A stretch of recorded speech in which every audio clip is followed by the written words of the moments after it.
Algebra 2, lesson 37, we're going to talk real quickly about adding and subtracting rational expressions. Essentially what this comes down to is adding and subtracting algebraic fractions, and the same rules apply for adding and subtracting algebraic fractions as it is with adding or subtracting any fraction, right? What do I have to have in order to add or subtract fractions? A common denominator. There's a couple of ways that we can do this, right? We just got done doing this with Algebra 1, honestly. In fact, their question's probably even a little bit more complicated than what you'll see today. And I may even show you some different things that you can try to do, okay? But that's essentially what it's going to come down to, is we can either get a common denominator or we can move everything into the numerator position, do things that way. So both rational numbers and rational expressions are expressed as ratios. You can think of it as a fraction. A rational number is the ratio of two integers, while a rational expression is the ratio of two polynomials. So with this, honestly, that's the only slide here to show you. The rest of this is just work.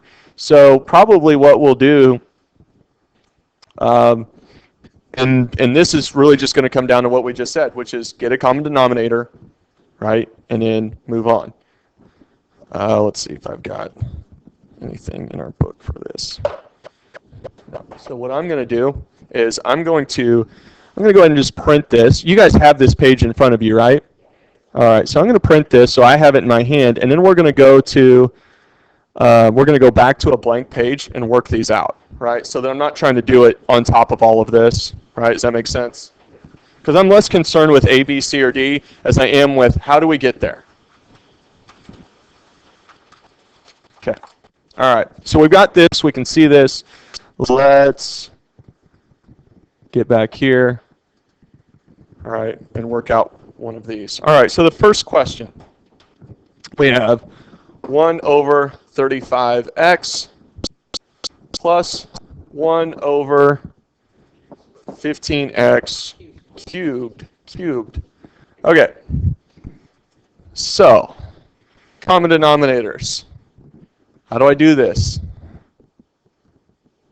Anybody? Well, right. What's a common denominator between 35 and 15? So what you could do is you could set it up like this, right? Okay, I've got 15 and 35, right? That's 15 times 1 and 35 times 1.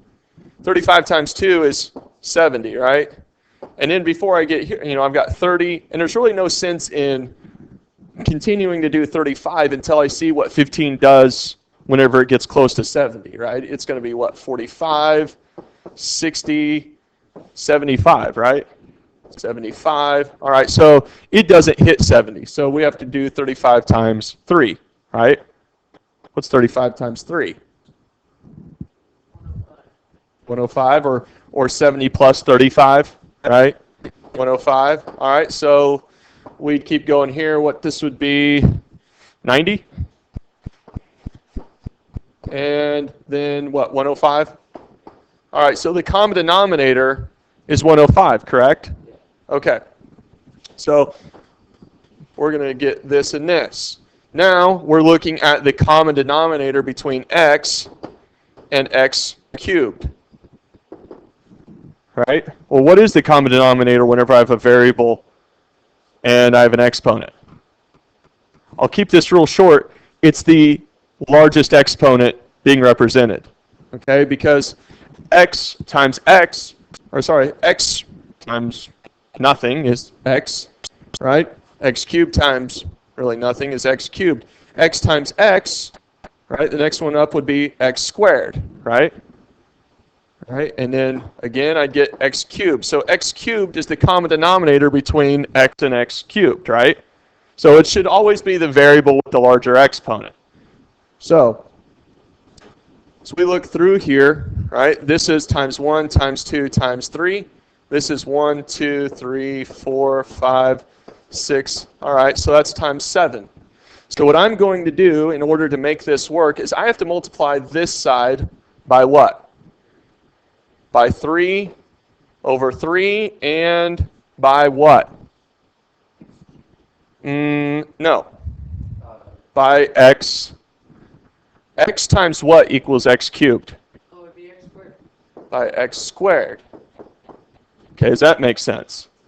Yes? Everybody's yes? We know how to do that. Okay, now I'm going to come over here. I've got to multiply 15 by what to get 105? 7. Okay, so that's 7 over 7, right? Because 7 over 7 is equal to 1, so I'm not actually changing the value of the fraction. You follow me? We have to stay in equivalent form. All right, do I need to multiply x cubed by anything to get x cubed? No. Okay, so what that's going to give me? What's 3x squared times 1? 3x squared. Okay, so I got 3x squared. What's 7 times 1? Okay, so just 7. And the common denominator goes underneath. What is my common denominator? 105x cubed. Okay, do I have that as a possibility anywhere? Okay, it's A. Does this make sense? Okay, let's do one more and then let's work some questions out of your book. Okay? All right, you can look down through the list. Anything that pops out to you, maybe a more complicated question. 4? Okay, good. 4. We have negative 2x squared plus 8x minus 6. Oh gosh, yeah, I was looking at 2 different questions. Okay, plus 2x minus 6 over 3x plus 1. But you might notice something here. Is this as complicated as you thought? Why is it simpler than you thought? Because they have a common denominator, right? Which means I can put all of this over what? 3x plus 1. Okay? What can I do with the numerators?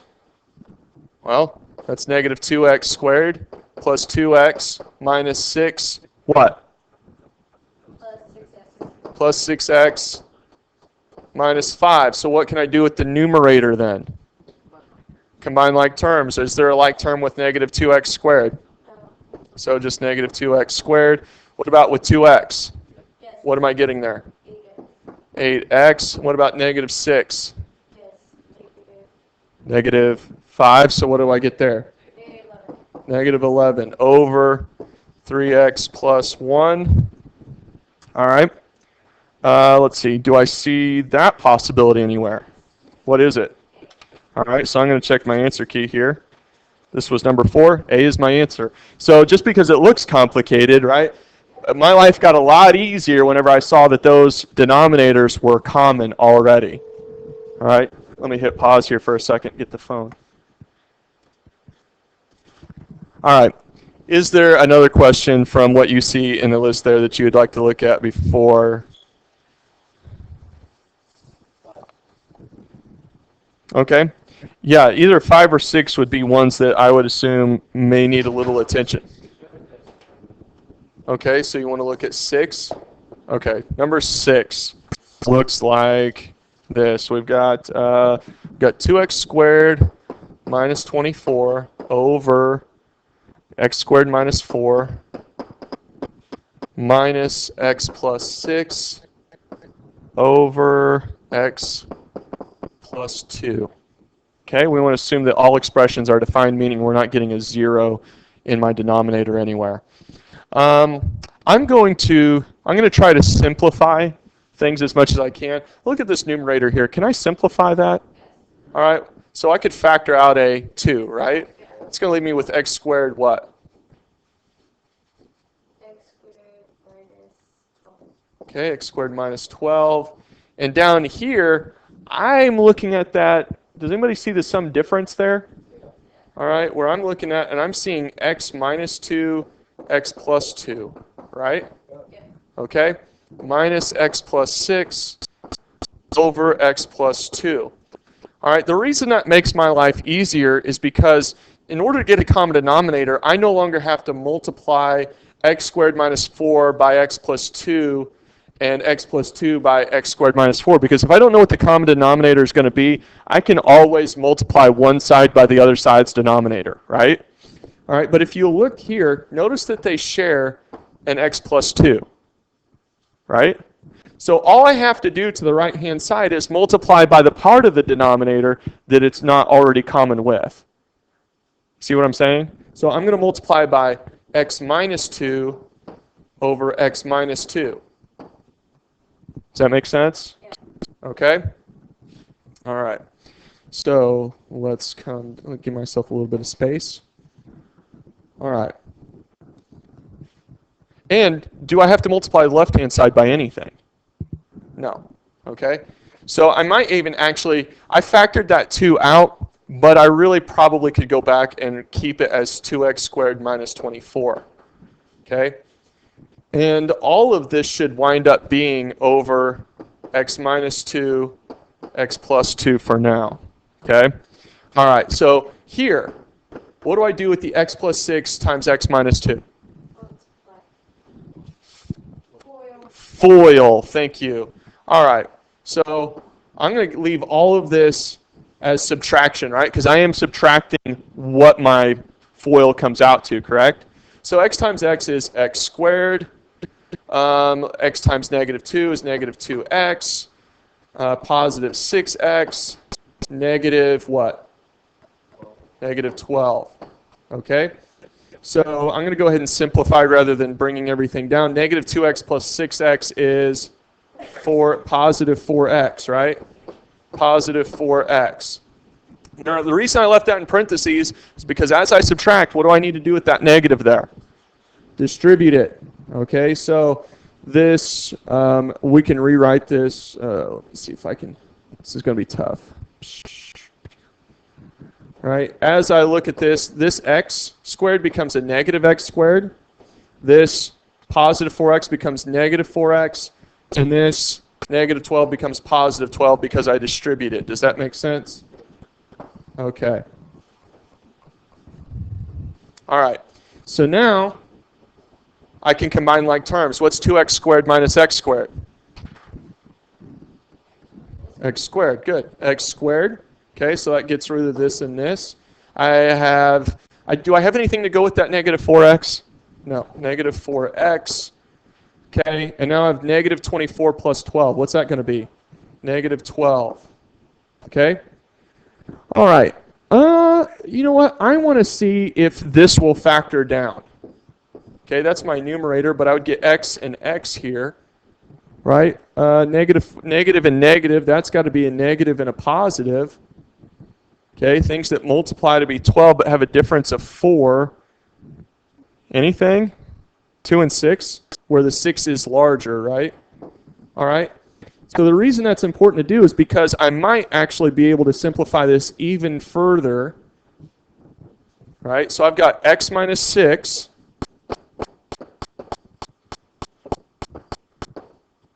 times x plus 2 over x minus 2, x plus 2, right? X minus 2, x plus 2. Do we see why I can simplify this? What happens? Cancel out what? The x plus 2's, leaving my answer as x minus 6 over x minus 2. And I see that is B in my paper. Oh, I'm sorry. I'm sorry. So you said C. I just look. See, I do the same thing that you guys do. All right. See something that looks semi-close and pick that. All right. C. C. All right. Do we understand each of those steps? Okay. Let's take a look in your book. Okay, because I think I assigned A through I. All right. I want you guys to look in there. And okay, what lesson are we on here? 30 what? 37? 37. Okay, so looking at the A through I there, find a question that you would like to solve.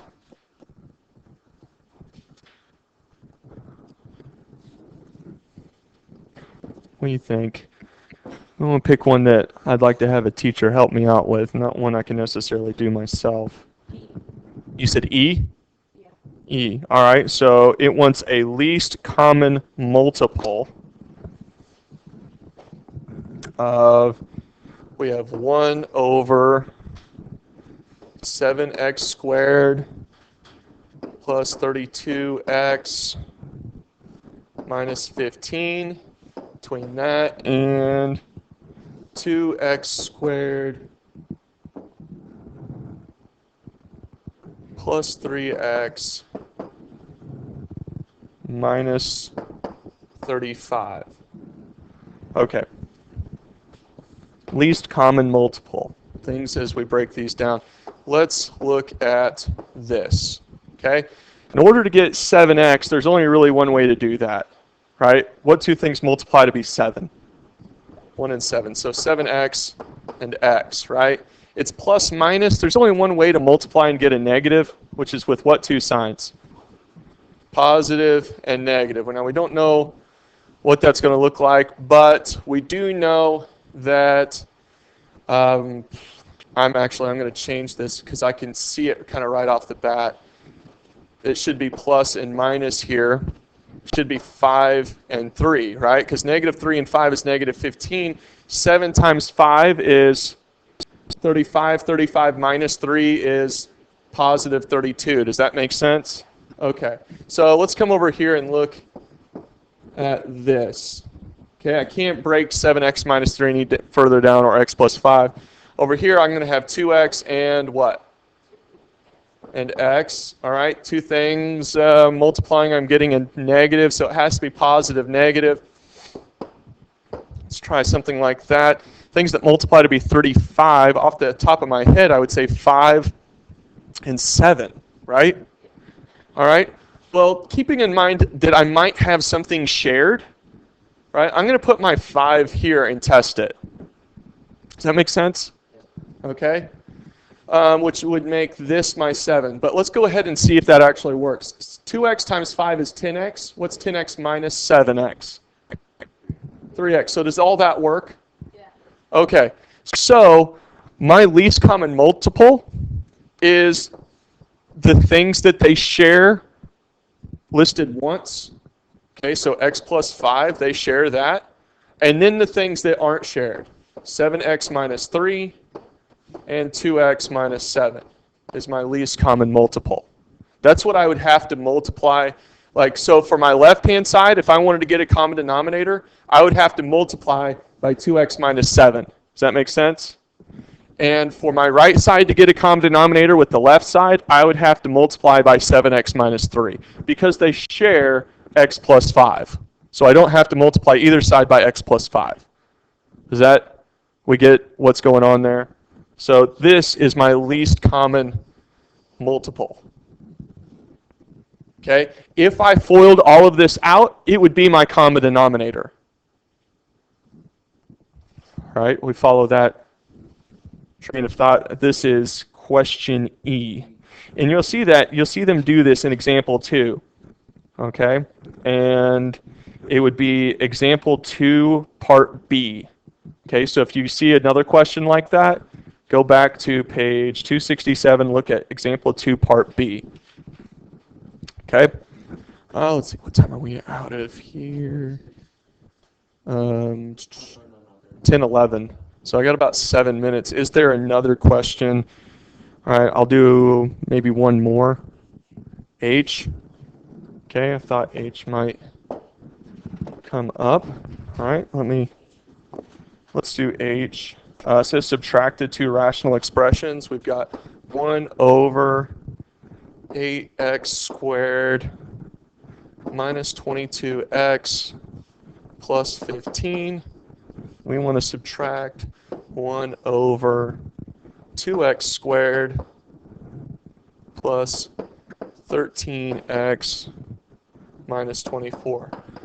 And I want to begin by factoring, okay, because these are way too complicated to multiply the left side by the right side's denominator over the right side's denominator, and then the right side by the left side's denominator over the left side's denominator. Like, that's just too much. All right. I'm going to look through there and see if there's anything that factors out just immediately. Like 8 and 22 would both divide by 2, but 15 won't. 15 would divide by 3 or 5, but 8 and 22 won't, right? So I may have to try something else, right? Things that multiply to be 8. We could try 2 and 4, 8 and 1, something like that. So I'm going to try 4x and 2x.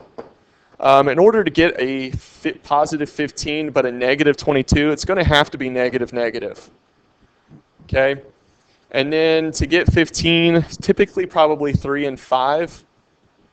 Let's try that. If I've got a 5 there, 4 times negative 5 is going to be negative 20. But let's see, negative 3 times 2 is negative 6. That would give me negative 26, wouldn't it? That's really too big. We could try something else. We could try maybe 8 and 1, but let's move my 8x here. Switch to 3 and 5. I could switch to 3 and 5. Good. Okay, so you're saying 4x minus 3 minus 5. Good. 4x minus 5. And what did we say? 2x minus 3. All right, so 4 times negative 3 is negative 12. Negative 5 times 2 is negative 10. Negative 12 and negative 10 is 22. Perfect. Okay. I can't reduce 4x minus 5 down any further or 2x minus 3. So let's do this one over here. No obvious things that factor out of that. So I'm going to write 2x and x because 2 is prime. Let's see, we wind up with a negative, so I'm going to do minus plus, right? Things that multiply to be 24, but have a difference. Well, the difference here doesn't really matter as much because we have to multiply one side by 2. Let's try, if we try 12 and 2, 12 and 2, well, 2 times 12 is 24, right? 24 minus 2 is still, it's too big, right? What else multiplies to be 24? 6 and 4 does, right? Yeah.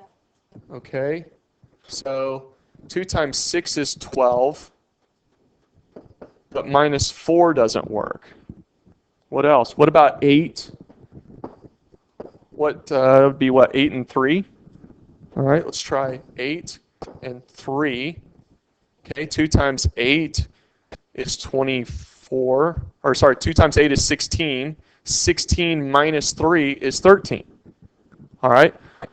What do we see here, though? What do they share? They share 2x minus 3. So all I need to do is multiply the right side by what? What do I need to multiply the right side by? What is not shared? 4x minus 5. Okay, what do I need to multiply the left side by? X plus 8. Now that's also x plus 8 up here.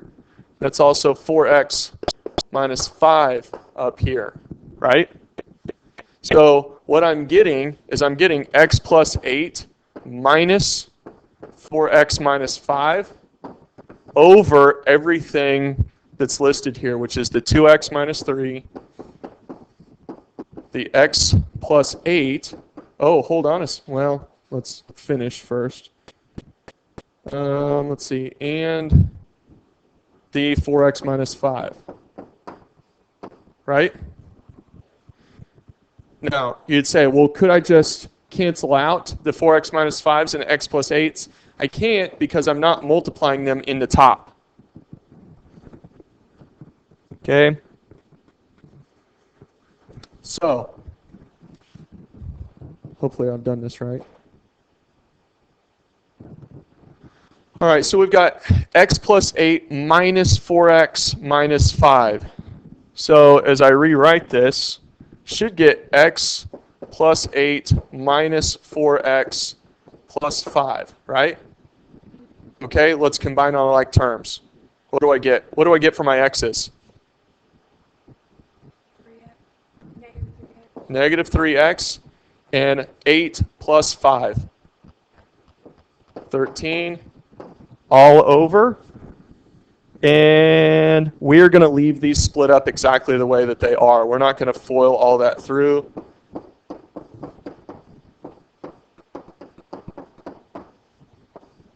Okay, this is my answer. And we did it right. I double checked. We're good. Oh, let me do this one little thing, finish up, get a parentheses there. Okay. Does this seem really complicated? Yeah. Basically, the factoring is the hardest part of it. Do we understand the rest of it? Okay, hopefully, and you know, we did the 2 hardest questions from your practice set. What should I do if I don't understand one of the other practice set questions? Look at the examples, right? Compare your question to the example, study how they answered the question in the example, and then apply that, okay? You need to go back and watch the video as well.